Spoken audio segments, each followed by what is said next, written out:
Welcome everyone to our press conference.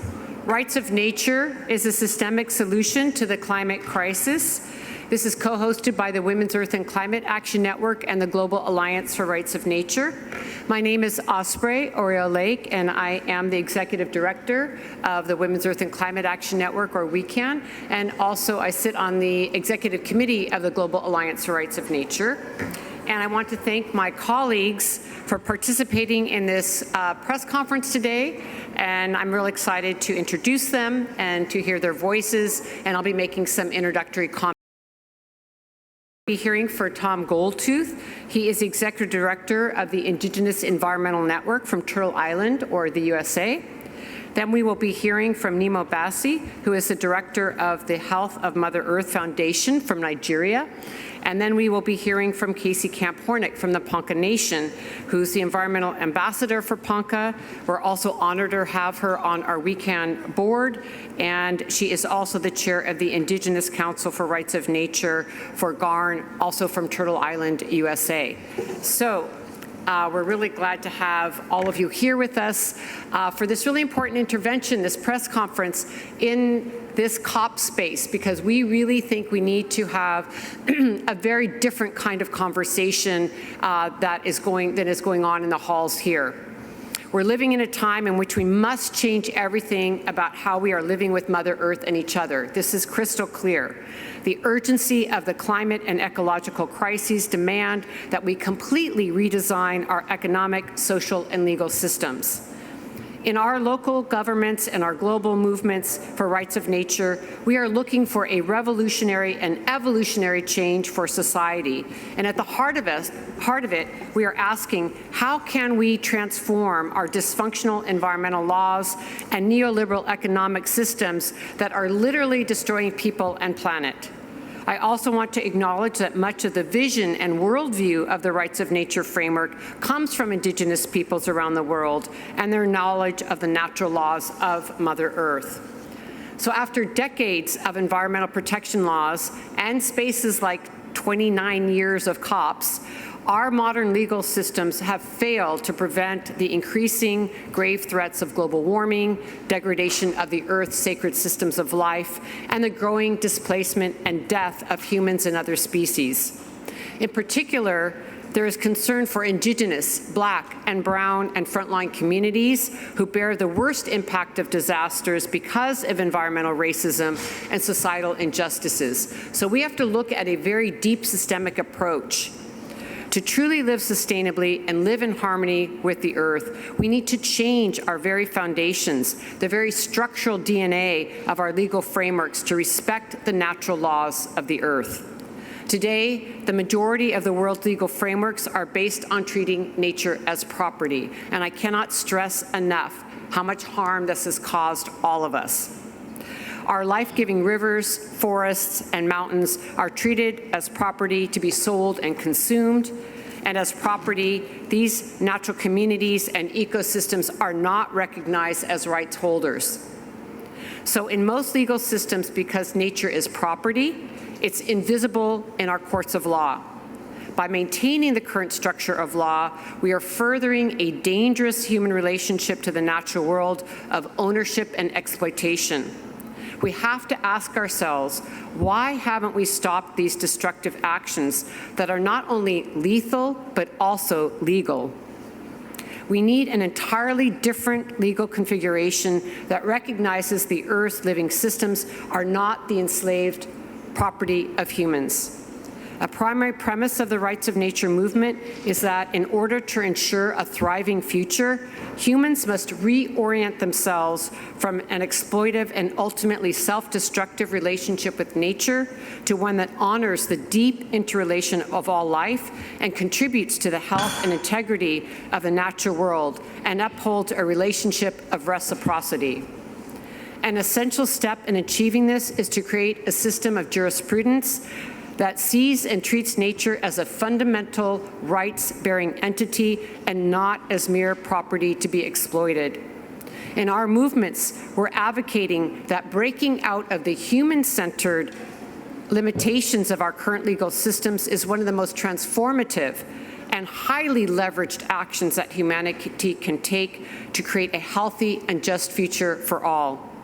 And as climate disruption and environmental degradation increases globally, it could not be more important to highlight that exploitation and extractivism is a result of patriarchal societies, colonization, racism, and neoliberal capitalism, which are all based upon the same systems and ideologies of power over and exploitation of women, Indigenous peoples, people of color, and the land. It is clear that the global community needs to address these systems of oppression in an intersectional manner to move towards justice and real solutions, and Rights of Nature can offer a vital path forward in this effort. What we are seeing in our collective work globally is that people's movements are rising to say no to the commodification of Mother Earth and the sky. Our earth and atmosphere are not for sale. We don't want our sacred water, air, and forests in the marketplace. We do not want to see carbon offset programs, carbon credit schemes, ineffective net zero pledges, which are all being discussed here and is the primary function of the COP. We have to say this must stop. These are false solutions to the climate crisis. Instead, we want to see pollution stopped at the source, extractive economies transformed, and for governments, corporate actors, and all of us to live with respect and reciprocity with Mother Earth. We cannot keep taking and taking, or very simply, humans will not survive. Like Mother Earth's immune system, people are rising to say in their communities, yes to rights of nature. And we can change our laws to live in harmony with the earth. And I want to say this is an ever-growing movement. This isn't just an idea. At the national level in 2008, Ecuador became the first country in the world to recognize rights of nature in its constitution, and rivers have been protected in Ecuador because of this. Local rights of nature ordinances in the U.S. today are protecting communities for harmful practices such as shale, gas drilling, and fracking. There have been over 36 ordinances that have been passed in the United States and are functioning now. The Ponca Nation has made history as the first tribe in the U.S. to recognize rights of nature in law to protect their territory from fossil fuel extraction. New Zealand, the Parliament has given the Wanganui River legal standing. In Colombia, the Colombian Supreme Court has recognized rights of the Amazon River ecosystem, and I could go on and on. So yes, this is an idea whose time has come. It's one of the fastest growing environmental movements with advancements in over 39 countries. And today, I'll say in closing, we are calling on the United Nations to adopt a universal declaration on the rights of nature, on the rights of Mother Earth. It has long been needed, and it is time. Today, I want to introduce a draft concept for a global initiative for a universal declaration on the rights of nature, pathways to establish a mechanism for endorsement and adoption by world governments. I hope this draft can open a robust discussion on the time for rights of, because the time for rights of nature is now, and we need to put Mother Earth in the center of the negotiations. Mother Earth should be the center of the talks that we're having here. Thank you.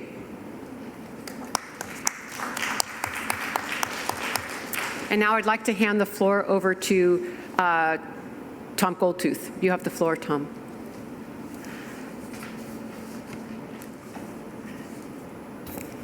Thank you. Thank you, Osprey. I want to say this is a very important topic.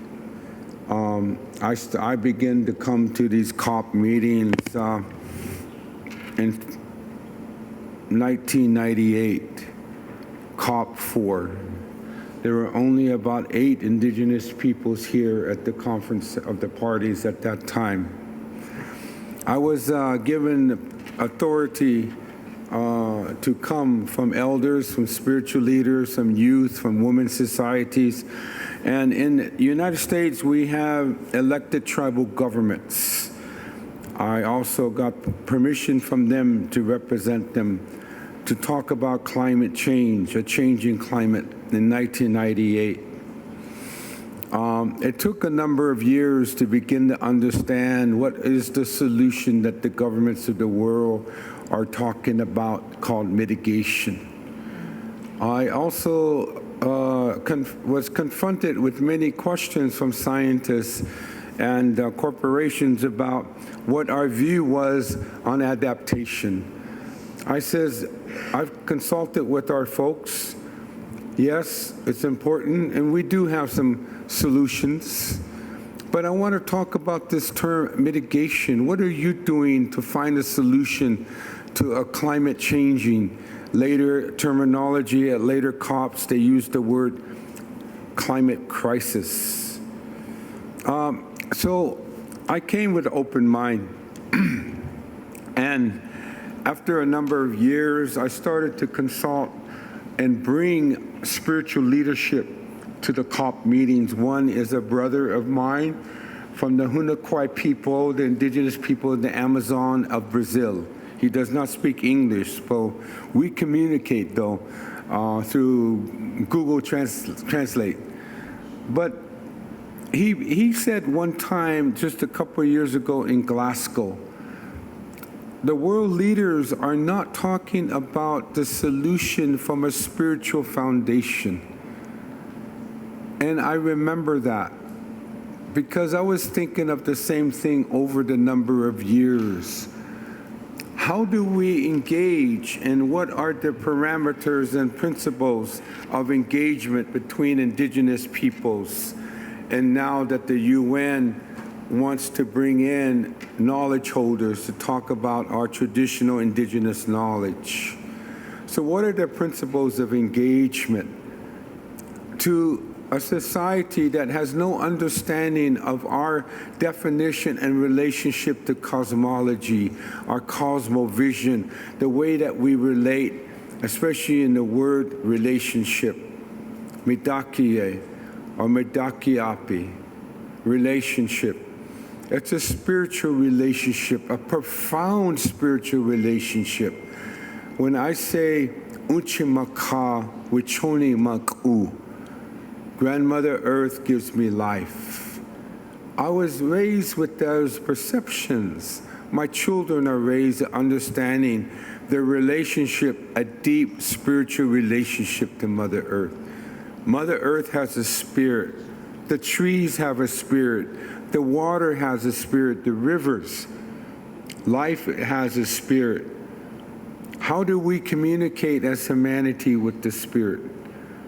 So I found mitigation leading towards the financialization of nature, the incentivization of the trees and the carbon, value of carbon, people measuring, indigenous people on the front line given measuring tapes to measure trees, to inventory how much carbon is in those trees, and then satellites monitoring how many acres of trees or hectares. Trees became a form of commodification, quantification, and I consulted with our traditional people. We now have a system society quantifying life itself.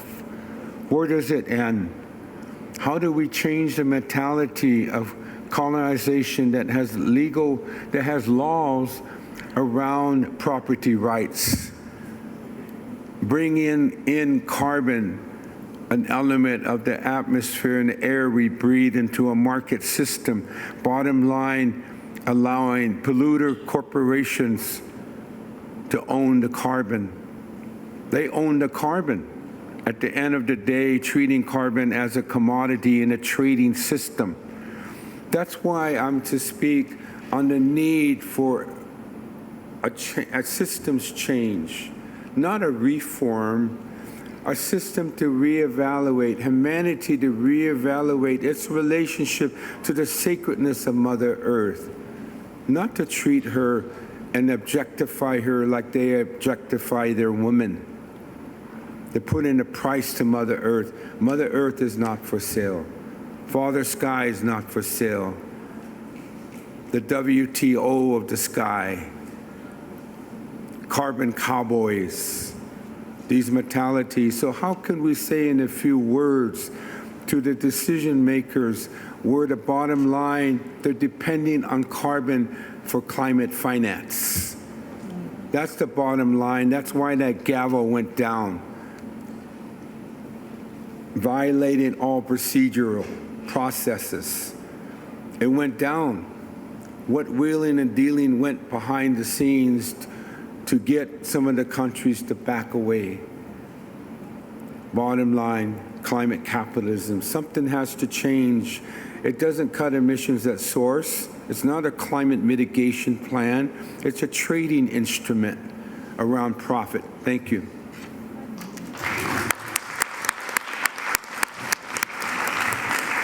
Thank you so much, Tom, for your comments, and I hand the floor to Nemo Bassi. Thank you, Nemo. Thank you so much, Osprey, and thanks, Tom, for setting it out so clearly. Just picking up from where Tom took a pause, because he hasn't stopped talking. I can still hear him in my mind, because he really set everything in motion. Yes. You know, whenever I come to the COP, I keep telling myself that if other beings were the ones conducting this COP, maybe the animals, the fish, the birds, they would have reached a solution. They would have reached a decision a long time ago, because these animals are so brilliant and they understand when danger calls. But humans always think that we can always find a solution. We can break anything, then we can fix it. We can destroy anything and then fix it. We just want power, we want control, we want domination. We want to enjoy our life at the expense of others. Other beings don't operate that way. And this is why we need to overturn that mindset of competition, destruction, militarism, and all kinds of things that oppress other people, and work together in a kind of intersectional solidarity, working together in all realms, in all manners of ways to bring about the well-being of everyone. You know, when I look at my community, we define good living or a good life as etuwem. Etuwem in my language means the good life. And a good life, if I must quote Casey, is realizing that we're all relatives, that we're all connected. We're so deeply interconnected, we're not different. That is why we have only one human race, not two, not three, not four. Human race. Even though we have races all over the place. But it's a lack of knowledge and a lack of wisdom. And so we believe that living well does not mean having more power or having more resources or having the capacity to exploit others more than others, but the capacity to feel, to understand that the climate crisis, for one, is a global crisis. It was caused by some people who have to take responsibility in ensuring that they contribute to solving the problem in a way that is just, fast, and fair. This is what the good life is. Not coming to COPs and looking for how to ensure that no decision is made. Not coming to the COPs, and even the protest is now a mute hand-linking within the corridors of the COP.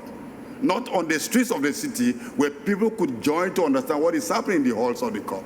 We need to open up, democratize the COP itself, get back the humanity in the COP. Listen to our beings, listen to ourselves, listen to one another. This is what we really need. And you know, because we cannot expect much change if we maintain the mindset that is built on colonialism, that is built on neoliberalism, that is built on power and control. We need to change it. Otherwise, we're just moving around on a treadmill and going nowhere. Like people do when they go to, what do they call those places? When they go to the gym. They're moving on the treadmill, spending hours jumping and marching, but not living with the sport. You stay in one place. That's what but the COP is worse than that. Rather than staying in one place, we're moving backwards. Moving backwards. Voluntary actions. Not what must we do to clear the problems. And this is why the rights of nature movement has been so critical. Because the rights of nature movement ensures that we understand nature. Mother Earth has a right to exist. Every being has a right to exist and to flourish to the best potential. And human beings have a responsibility to ensure that we don't disrupt the cycles of nature, that we don't disrupt the cycles of Mother Earth. You know, when you build a dam on a river, you are actually telling the river you have no right to move. You are breaking the cycles of life of the fish and everything that lives in that territory, apart from displacing human settlements. And all these are contrary to what the kind of mindset that will bring about the beautiful life that nature and Mother Earth are so beautiful, so much given us. So with right of Mother Earth, rights of nature, brings up the notion that we must have a jurisdiction that recognizes the rights of every living being. In fact, even the things we believe are not living may be more living than we are. Because we can't just hear them. You can't hear the rocks, you can't hear the mountains, you can't hear the soil.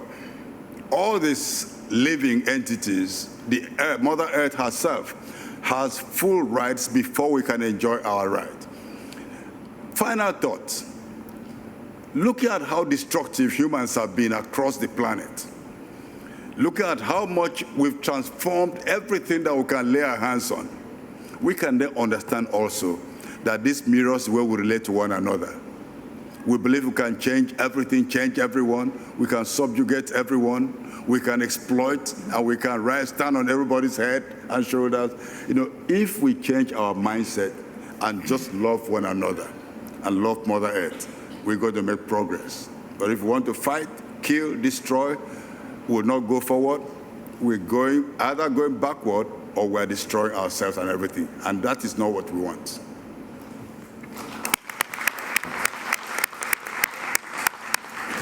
Thank you so much, Nima, and thank you for bringing the rocks and the stones and the fish into the room with us. Thank you.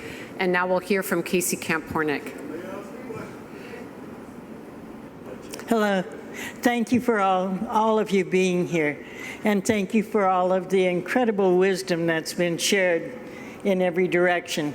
And especially the wisdom that is coming from Mother Earth right now, from the sacred water herself, from the winds that blow and the fires that live. Thank you to the moon for giving the rhythms to us to understand how to be in this world that we were born into, coming into it from our own mothers, our own fathers. Thank you to the natural world and the natural laws that allow us as a species to be here at this time. If we did not have those things just mentioned, we would not exist. But because of those, we do exist. And we do have a responsibility, not a right, not just human rights, but the rights that nature has given us within the context of the natural laws, the inherent laws. When we talk about rights of nature, they exist whether we recognize them or not. We are merely talking about aligning human law with the laws that already exist. There is no one that is going to put down on a piece of paper a law that tells a hurricane that she may not come on land. She lives. She has her own life. She has the ability to govern herself, and she does. And at this particular time, my understanding from the peoples that have brought me into this life is that we're living in a time of prophecy, where we humans, where we of the indigenous nations are bringing the teachings that are coming to us from the generations before, from the ancestors before, not just of the human ones, but those of all life, to teach us how to live within those natural laws again, and to remember, because it's always there. It's always there within our spirit. It's our very DNA and cellular makeup to understand. Every animal, every bird, every creepy crawler, every wind, Everything within the natural world knows how to behave in order for its existence to continue. The only species that has broken natural law is humans. Is humans. Because somehow we have taught ourselves through the ways of a kind of mind thought of greed, of trying to aggrandize oneself and one's race, because we didn't think of race in the beginning either. We just had our spaces that we were put by our original instructions, by our own understanding of what the Creator and the Mother Earth expected from us. We were informed by the land that we lived, how to live. If we were not in balance with the 4 legs that were there, and the hunting and the fishing, we simply moved on to another space and didn't overuse, because that's the way it was. We have the same innate abilities to be able to understand how to navigate this time that is called a climate crisis, that is called climate chaos. We have the ability to use the minds that the Creator gave us, to use the spirits that are part of Mother Earth's teachings to engage in how we go forward. And that's for the Ponca people where rights of nature happened, is to look at our own cosmology, see what worked. And when we understand what worked, then we learn to translate it into today's economy, today's way of being. But each and every one of you is listening to the earth because she lives within you, with every bite you eat, every breath you take of the wind. Every thought that is engendered within you, every natural rhythm that you move in, is telling you that today is the day to warrior up, do the right thing, because now is the time that we will be able to be called to this time in honor and to represent in history what is not always being represented in these halls of so-called leadership, or in those elected officials in the countries that we live in, that they may not be reflecting the actual needs of civil society. So what do? We organize in our own territory. We listen to what's good that Mother Earth wants to teach us. We begin to recognize the inherent laws of all living things and align ourselves with the true power of sun, moon, earth, and life itself. The rights of nature exists. Let's recognize it.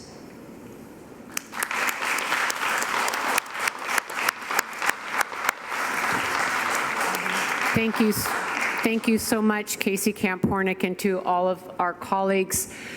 We just want to end on a note of saying that we would really encourage all of you to look at other frameworks that are being presented here at the COP. We need a different way forward. We need rights of nature. We need other frameworks to discuss what is happening with our planet, with our communities.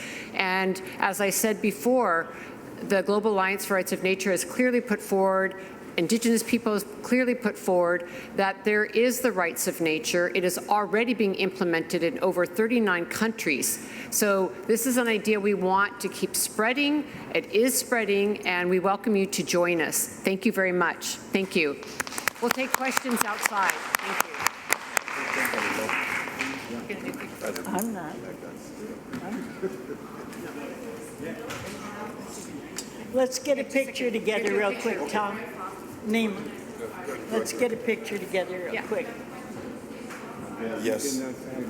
Yeah, that guy's going to be for you guys too.